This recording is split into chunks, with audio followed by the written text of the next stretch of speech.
Every crime is a wound on the world. We're here to dissect it, layer by layer, to find the truth buried within.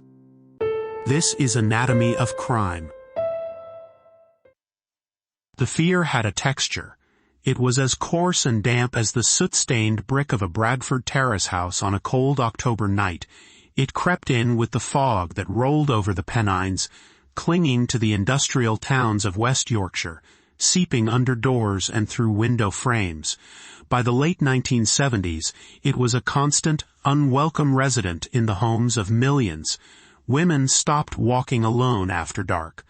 Husbands and fathers waited anxiously by the door, listening for the familiar sound of footsteps that might not come. The papers were filled with grim headlines, and a police artist's sketch of a bearded man, a phantom who haunted the red-light districts and quiet suburban streets alike.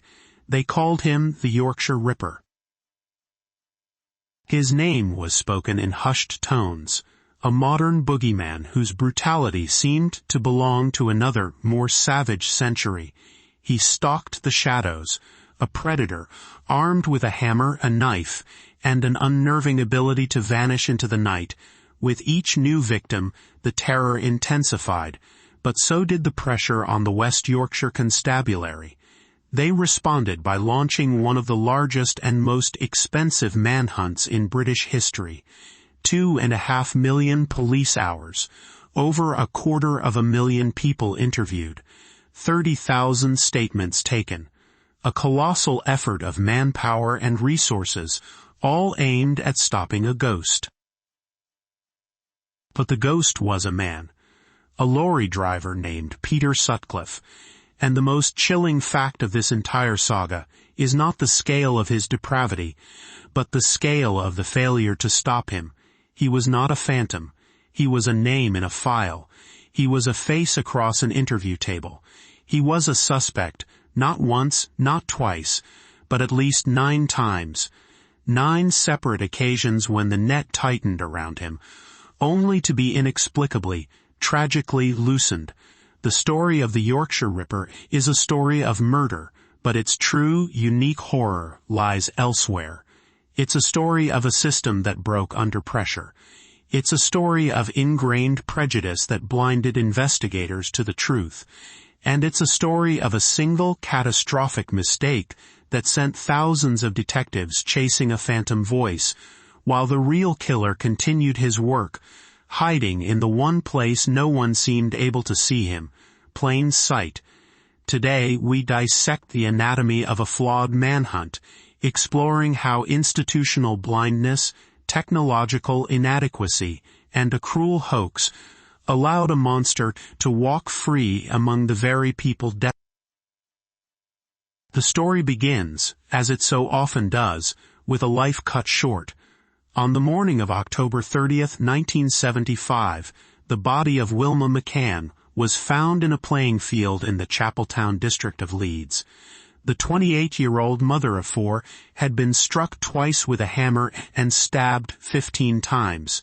She was a sex worker, and in the eyes of the police and much of society at the time, that single fact defined her. It placed her in a category of victimhood that was seen as somehow less urgent, less tragic. The investigation into her murder was routine, another grim entry in the logbook of urban violence. Detectives believed her death was likely the result of a dispute with a client, a violent but isolated incident contained within the perceived boundaries of the red light world. That foundational assumption would become the first crack in the investigation's structure. It was a prejudice, a form of institutional sexism that created a critical blind spot. The police believed they were hunting a man who hated prostitutes. This narrow focus meant that from the very beginning, their investigative lens was distorted.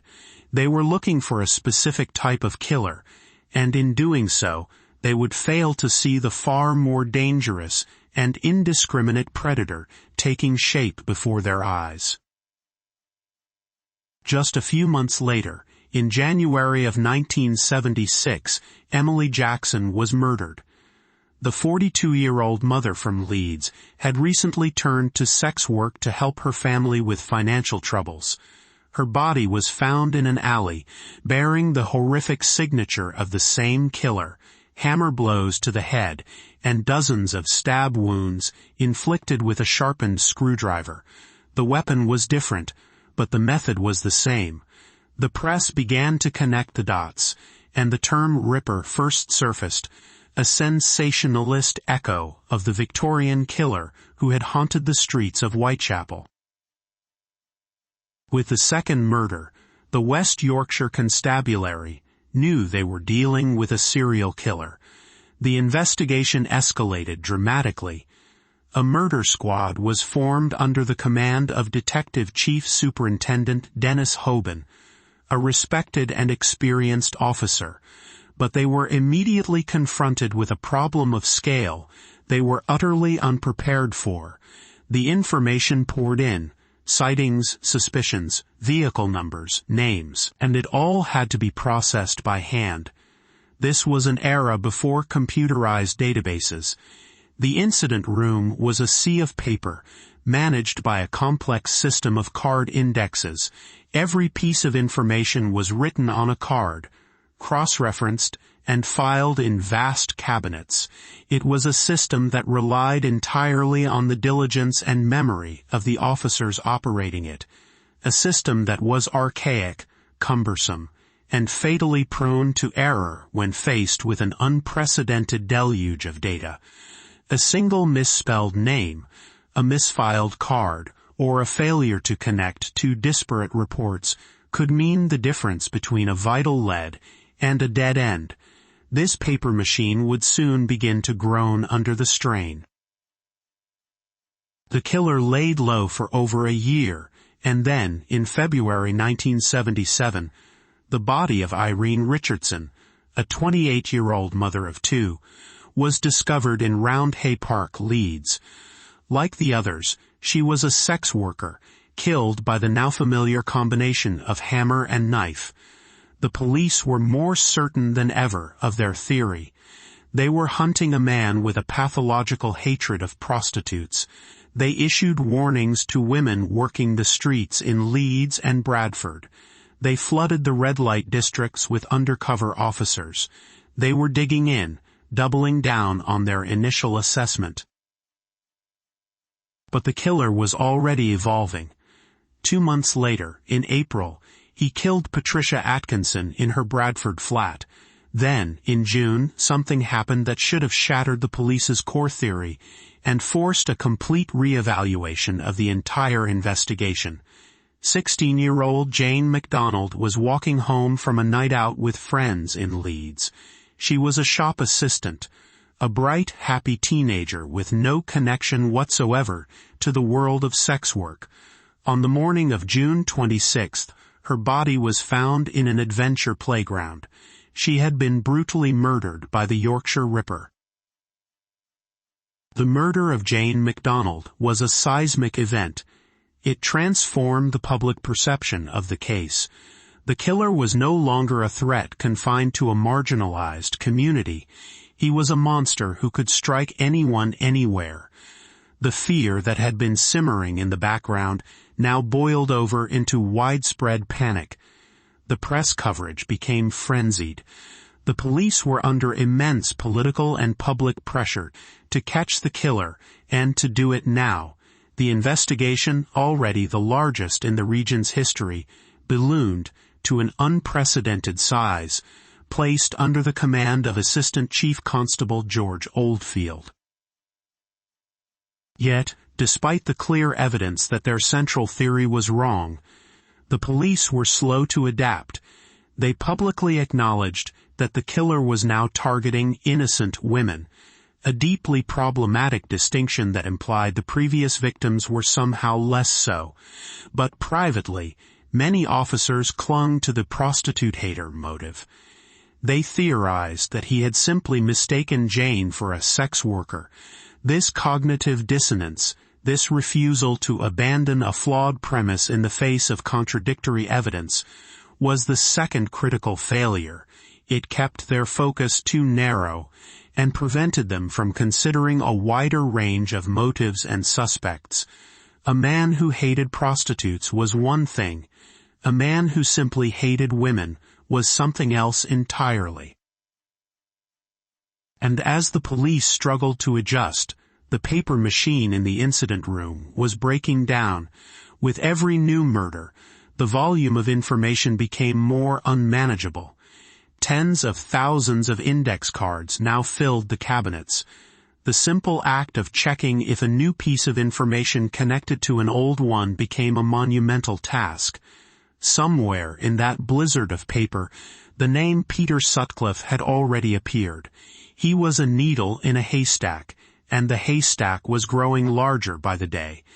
The system designed to find him was, in fact, helping to conceal him. Peter Sutcliffe was a man of quiet contradictions.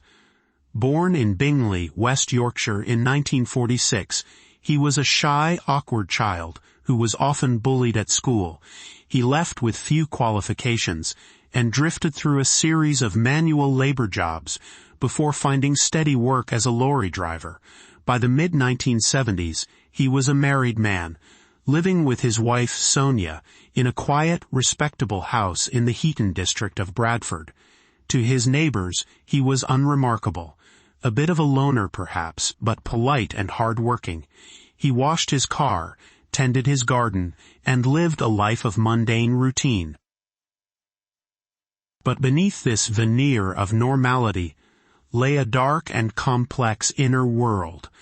Sutcliffe harbored a deep-seated resentment towards women, rooted by his own account in experiences with prostitutes where he felt he had been cheated or humiliated.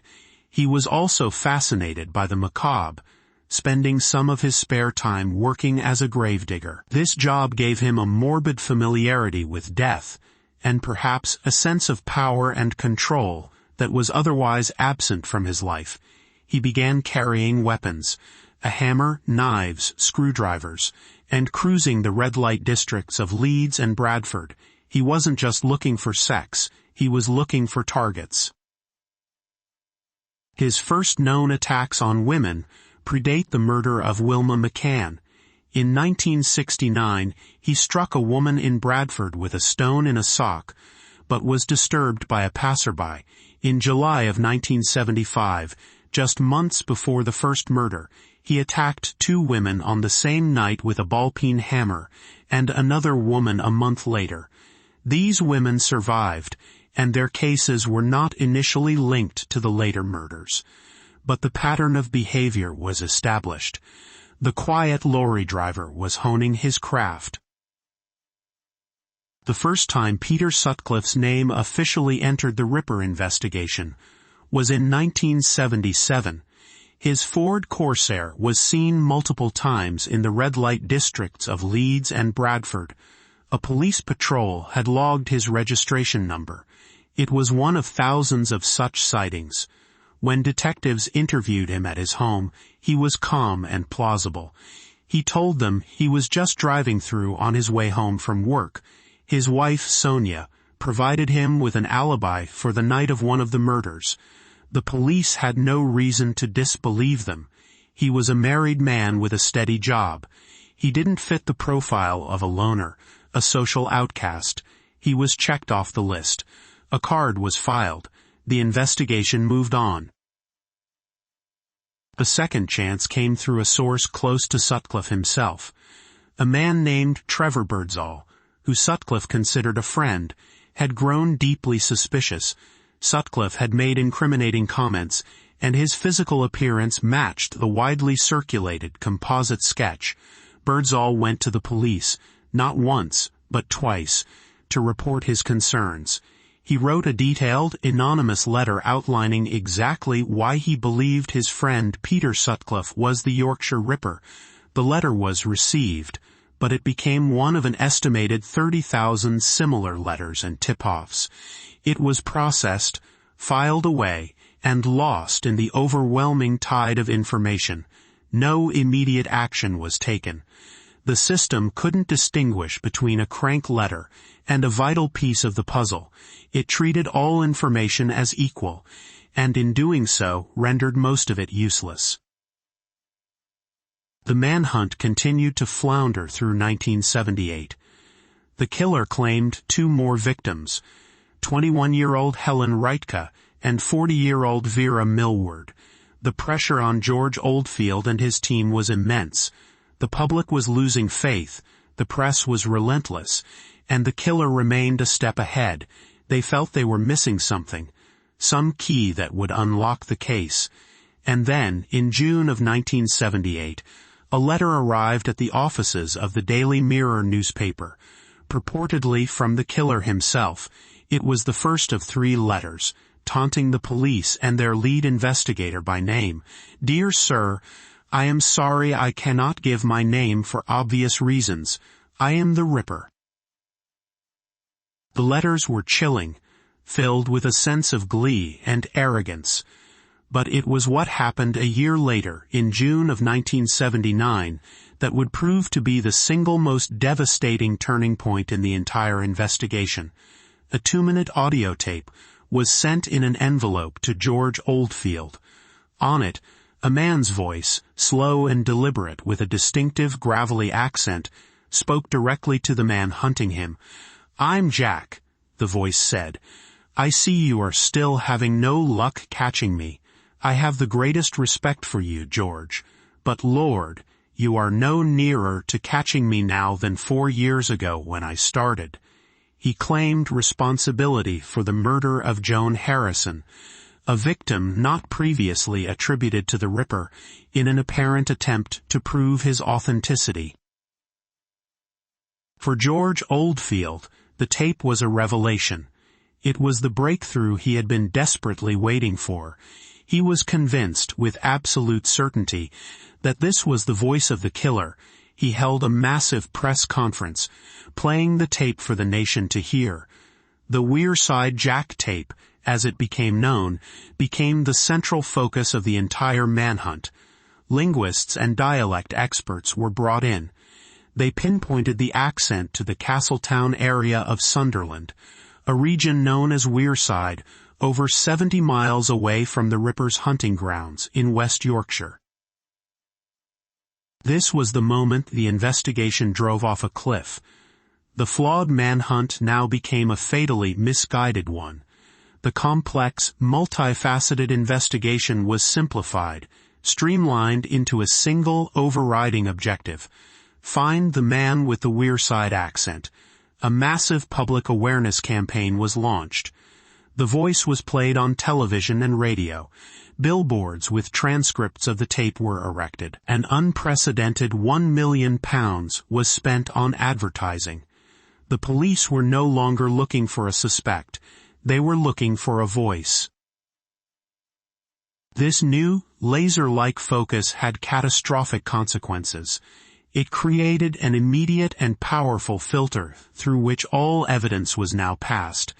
Suspects who did not have a Wearside accent were quickly discounted and eliminated, regardless of any other incriminating evidence against them.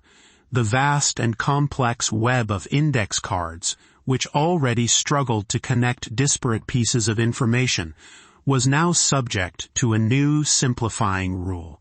Does he sound like he's from Sunderland? If the answer was no, the suspect was likely cleared.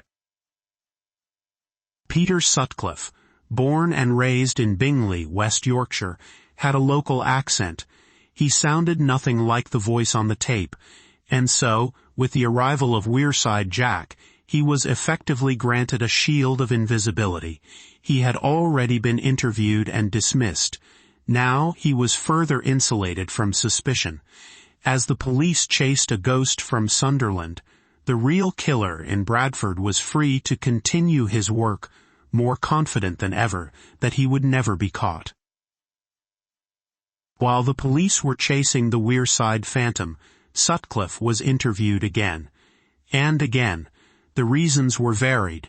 His car was spotted in another red light area, another tip-off from a member of the public. Each time he was questioned. Each time his Yorkshire accent and his plausible denials were enough. The officers interviewing him were working under the powerful influence of the tape. They were listening for a specific accent, and when they didn't hear it, their suspicion waned. The interviews were cursory, the follow-ups inadequate. The dots were there on the table, but no one was connecting them. In September 1979, just 3 months after the tape was made public, Sutcliffe murdered Barbara Leach, a 20-year-old university student in Bradford. He dumped her body under a pile of old carpeting in a back alley, just yards from her home. She was, by any definition, an innocent victim. The murder of another non-sex worker, happening right under the noses of the now sidetracked police force, should have set off alarm bells about the validity of the Wearside theory. But the confirmation bias was too strong. The police publicly stated that the killer must have traveled from his home in Sunderland to commit the crime. They were so invested in the tape being genuine that they twisted the facts to fit their theory rather than letting the facts challenge it. Then came one of the most astonishing near misses of the entire case. In 1980, investigators working on a separate line of inquiry discovered a crucial piece of evidence that had been overlooked. A new £5 note had been found in the pocket of Jean Jordan, a victim from 1977. Through painstaking forensic work, police were able to trace the banknote. It was part of a payroll delivery to the Bradford-based haulage firm T&W.H. Clark, where Peter Sutcliffe worked.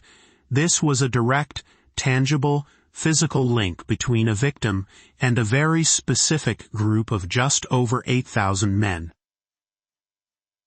This lead was considered highly significant. Every single employee who could have received that banknote was scheduled to be interviewed. Peter Sutcliffe was on that list. He was interviewed for the 5th time. He was asked about his movements on the night of the murder. He claimed he was at a housewarming party for his sister. His wife, Sonia, once again corroborated his story. His name was Peter Sutcliffe. His accent was from Yorkshire. The interviewers, their minds still clouded by the Wearside tape, saw no reason to press further. He was cleared. The physical evidence of the banknote, a lead that had nothing to do with accents or behavioral profiles, was neutralized by the power of the hoax. Throughout this period, Sutcliffe was interviewed a total of 9 times. The contexts varied. A police officer on a stakeout recalled seeing Sutcliffe's car near the scene of one of the attacks. A census of men with beards in the area put him on a list. A fellow lorry driver reported him after a strange conversation. Each report, each interview, was a discrete event. Each was handled by different officers. And because of the catastrophic failure of the central record-keeping system, the connections were never made. No one sat down and realized that this one man, Peter Sutcliffe, of 6 Garden Lane, Heaton, had been flagged as a person of interest by multiple, independent sources for different reasons over a period of several years. Imagine each report as a single red pin on a vast map of West Yorkshire. By 1980, 9 of those pins were clustered around a single address. But the officers in the incident room couldn't see the cluster. All they could see was a sea of individual pins, tens of thousands of them, with no way to discern a pattern. The manual index system was simply not capable of this kind of associative analysis. It was a library of facts with no catalog. This systemic failure, combined with the psychological misdirection of the Wearside tape, created a perfect storm of incompetence. The police were not just looking in the wrong place for the wrong man. They were structurally incapable of recognizing the right man, even when he was sitting right in front of them, time and time again. The final year of the Ripper's reign was marked by a growing sense of public despair. The police investigation had become a subject of national ridicule. The credibility of George Oldfield, whose health was now failing under the immense stress, was in tatters. Women's groups organized Reclaim the Night marches, protesting not just the killer, but what they saw as a police force that was both incompetent and institutionally sexist. The public's trust had evaporated. In April of 1980, Sutcliffe was arrested for drunk driving. While awaiting his court date, he told a colleague that if he were to be jailed, it would be the biggest shock of the century. Bigger than the Ripper. It was a cryptic, arrogant comment from a man who felt untouchable. He was eventually fined and banned from driving for a year. A minor inconvenience. A few months later, in August, he was interviewed yet again by detectives from a different police force about an assault in which he was the primary suspect. They questioned him, but the Ripper inquiry was not their jurisdiction, and the information was not properly relayed back to the West Yorkshire team. Another missed opportunity. On November 17, 1980, Peter Sutcliffe committed his 13th and final murder. His victim was Jacqueline Hill, a 20-year-old student at Leeds University. She was walking the short distance from a bus stop to her student residence when she was attacked. Her body was found the next morning on a patch of wasteland. The murder of another student, a young woman with her whole life ahead of her, sent a final desperate shockwave across the nation. The Ripper was still out there. The 5-year manhunt, the millions of pounds, the endless police hours, it had all come to nothing. The capture of the Yorkshire Ripper, when it finally came, was not the result of a brilliant investigative breakthrough or the unraveling of a complex forensic puzzle. It was not the product of the massive lumbering Ripper squad. It was the result of routine police work, a stroke of luck, and the sharp instincts of a single officer. On the evening of January 2, 1981, Sergeant Robert Ring and Constable Robert Hydes were on a routine patrol in Sheffield, in South Yorkshire, an area outside the Ripper's traditional hunting grounds. They spotted a rover car parked in the driveway of a well-known brothel with what appeared to be false number plates. In the car were a man and a woman. Sergeant Ring approached the vehicle and began to question the driver.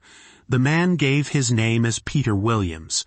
The woman was Olivia Reevers, a 24-year-old sex worker. As Sergeant Ring questioned him, Sutcliffe asked if he could step away for a moment to urinate.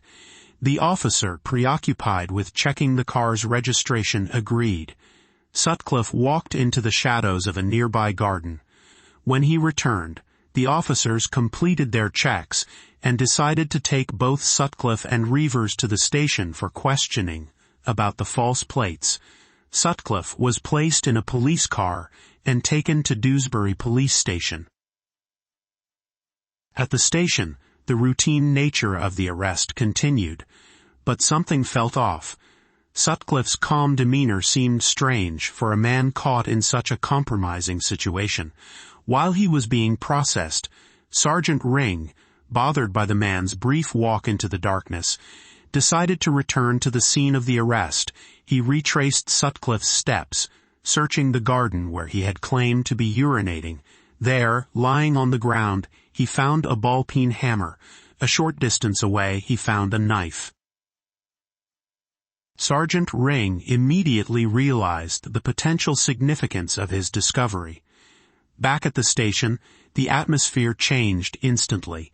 The man they had in custody for a minor vehicle offense was now a prime suspect for 13 murders. They stripped him and found he was wearing a V-neck sweater over his shirt, but underneath he had put the sweater on backwards, creating a makeshift pouch in the V-neck at his back. This was likely where he concealed the hammer.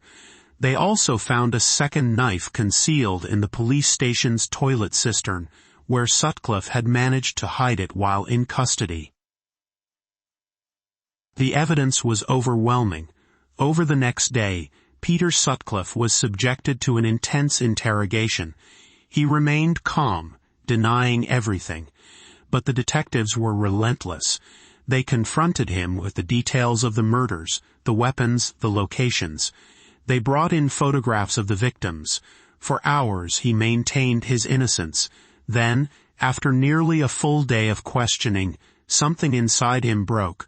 He looked at the detectives and calmly stated, "It's all right. I know what you're leading up to. The Ripper. It's me." The confession poured out of him. He described the attacks in chilling, dispassionate detail. He spoke of a mission from God, claiming he had been commanded to kill prostitutes. This claim would form the basis of his defense at trial. He hoped for a verdict of diminished responsibility, which would see him sent to a psychiatric hospital rather than a prison. The news of his arrest sent a wave of relief and astonishment across Britain. This was the face of the Ripper, this quiet, married lorry driver. The man on the police sketch looked nothing like him. His voice was not the gravelly rasp of Wearside Jack. The public, and indeed the police themselves, were forced to confront a shocking truth. The entire investigation had been profoundly, tragically wrong. The trial of Peter Sutcliffe began at the Old Bailey, in London, in May of 1981. The prosecution, led by the Attorney General, Sir Michael Havers, argued that Sutcliffe was a cunning and sadistic killer who was feigning mental illness to escape a life sentence. The defense argued that he was a paranoid schizophrenic, operating under a divine delusion. Sutcliffe himself took the stand, calmly describing his supposed divine mission. The jury, however, did not believe him. After deliberating for 6 hours, they found Peter Sutcliffe guilty of 13 counts of murder and 7 counts of attempted murder. The judge sentenced him to 20 concurrent sentences of life imprisonment, with a recommendation that he should serve a minimum of 30 years.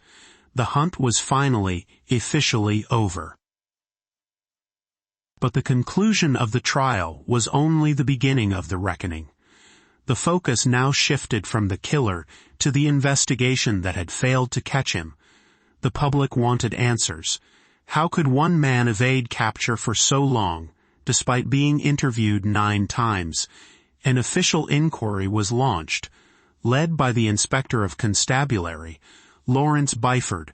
The resulting report, known as the Byford Report, was a scathing indictment of the West Yorkshire Constabulary. It laid bare the anatomy of the failed manhunt in excruciating detail. It criticized the unwieldy and inefficient paper-based record-keeping system, which it identified as a primary reason for the failure to connect the multiple reports concerning Sutcliffe. It condemned the senior officer's slavish devotion to the Wearside Jack hoax, a staggering blunder that had diverted the inquiry for years and allowed Sutcliffe to slip through the net. The report also highlighted the poor leadership and the internal rivalries between different police forces that hampered the investigation. The man behind the hoax, a local man named John Humble, was eventually caught in 2005 through a DNA sample he had provided after a minor, unrelated arrest. He was an alcoholic prankster who had sent the tape and letters as a twisted joke, a way to mock the police. He expressed remorse for his actions, but his hoax had done more than just waste police time. It had directly contributed to the deaths of at least 3 women, Barbara Leach, Marguerite Walls, and Jacqueline Hill, all murdered after the police had become fixated on finding a man from Wearside. Humble was sentenced to 8 years in prison for perverting the course of justice. The Yorkshire Ripper case stands as a watershed moment in British policing. It was a brutal lesson in the dangers of cognitive bias, a demonstration of how a single powerful but incorrect theory can blind an entire organization to the truth. It exposed the critical need for technological advancement in police work. The catastrophic failure of the card index system directly led to the development of the Home Office Large Major Enquiry System, or HOMES, a centralized computer database designed to manage and analyze the vast amounts of information generated by major investigations. It was a system born from the ashes of the Ripper inquiry, designed to ensure that the patterns missed in the hunt for Sutcliffe would never be missed again. The case forced a painful, long overdue conversation about institutional sexism within the police force and the media. The initial dismissal of the early victims as just prostitutes not only devalued their lives, but critically narrowed the scope of the investigation from the outset. The distinction between innocent victims and others was a moral judgment that had no place in a murder hunt, and it cost lives. For 5 years, Peter Sutcliffe exploited the darkness, but his greatest ally was not the night. It was the series of deep, systemic flaws within the very organization that was hunting him. He was a monster hiding in a fog of human error, shielded by prejudice, antiquated methods, and a fatal obsession with a phantom voice. The anatomy of this case is therefore a dual one. It is the story of a man's boundless cruelty, and the story of a system's profound failure. The legacy of the Yorkshire Ripper is not just the memory of the terror he wrought, but the enduring lesson that the greatest threat in any investigation is the refusal to see the evidence that lies right before your eyes. The 13 women he murdered were failed twice, first by their killer, and then by the protectors who could not see past their own assumptions to save them. This has been Anatomy of Crime, where the truth is never simple, but always worth seeking.